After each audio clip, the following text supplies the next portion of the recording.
జై శ్రీరామ్. జై శ్రీరామ్. భారత్ మాతా కి జై. నరేంద్ర మోదీ గారి నాయకత్వం వర్ధిల్లాలి.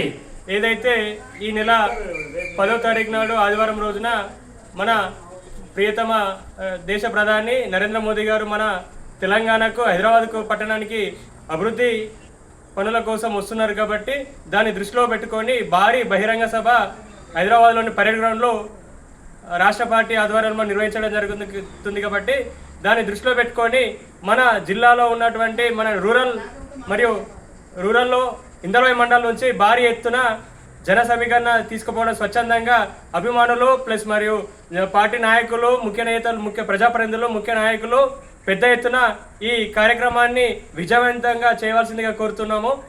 ఈరోజు దాన్ని దృష్టిలో పెట్టుకొని ఈరోజు ముఖ్య నాయకులతోటి సన్నాహక సమావేశం నిర్వహించడం జరిగింది.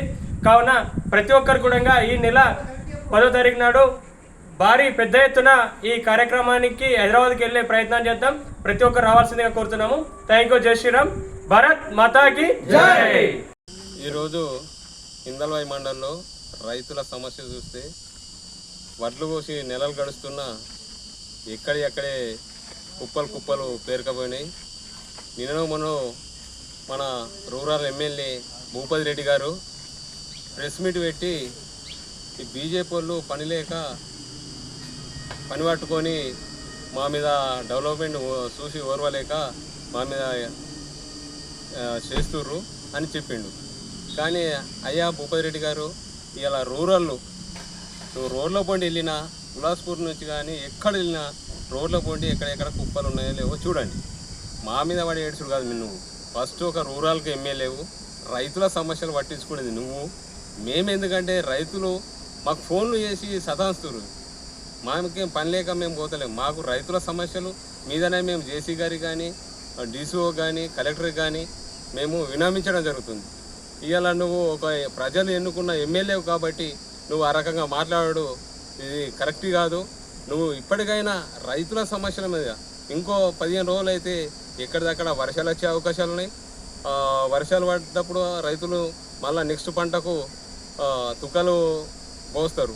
మరి అడ్లే పోతలేవు, మరి తుకాలు పోయమంటావా? రైతుల్ని మరి పాలకూర అలుకోమని వాడివి.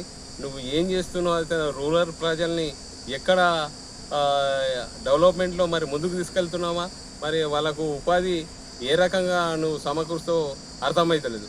అయ్యా, ఇప్పటికైనా మీరు కళ్ళు తెరిచి ఏదైతే కలెక్టర్ గారిని కానీ, అయితే డీసీఓ కానీ, జేసీని కానీ అధికారులని అలర్ట్ చేసి రైతుల దగ్గర ఎంత ఉంది, ఇంతవరకు ఎన్ని లక్షల మెట్రిక్ టన్నులు మనం కొన్నాము, ఇంకెంత ఉందని సేకరించుకొని డైలీ వైజ్గా ఎంత అవుతుంది అన్నది మీరు స్వీకరించి తొందరగా రైతుల నుంచి సేకరిస్తే బాగుంటుంది.